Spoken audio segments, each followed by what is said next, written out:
Welcome to Thought for July the 23rd. Our readings are 2 Samuel chapters 8 and 9, Jeremiah chapter 13 and Matthew chapter 24. And our thought is, they will gather his elect.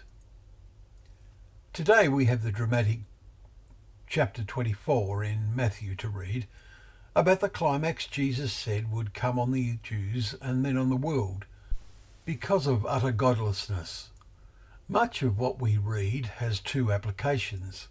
First, to the Jewish people because they had not recognised their Messiah and had killed him. And then on the world as a whole because the message of Christ, after being proclaimed as a testimony to all nations, had, as Jesus predicted, become corrupted. For false Christs and false prophets will arise, we read, to lead astray, if possible, even the elect. Verse 24. Just as there will be a great tribulation, and was at the end of the Jewish nation, there will be a greater tribulation at the end of the times of the Gentiles, such as has not been from the beginning of the world. And if those days had not been cut short, no human being would be saved, we read in verses 21 and 22.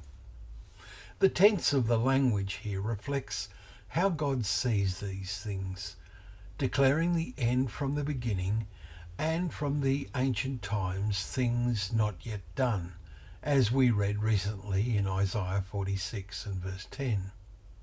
Back to the words of Jesus, some wonderful words that at the time he will send out his angels with a loud trumpet call, and they will gather his elect from the four winds, we read in verse 31, out of the great tribulation.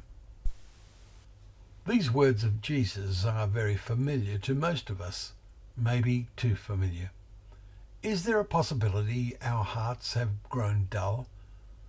Chapter 13 verse 15, as we read last week, says that, and surely all the present troubles in the Middle East, centred in and around God's regathered people, should be making us think and become as mentally prepared as possible. For, said Jesus, concerning that day and hour no one knows, not even the angels in heaven, nor the Son, but the Father only. For as in those days before the flood they were eating and drinking, marrying, they were unaware until the flood came. So will be the coming of the Son of Man, we read in verses 36 and 37.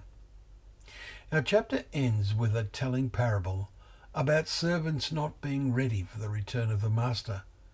But says Jesus, blessed is the servant whom his master will find so doing, verse 46, when the angels are sent forth to gather his elect. Are you a servant who has responded to the master's call?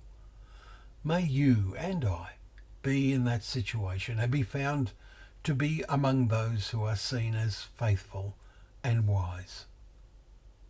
Well, thank you once again for joining us for Thought for the Day, where together we can open up the pages of God's Word, remembering the Word is a lamp to our feet and a light to our path.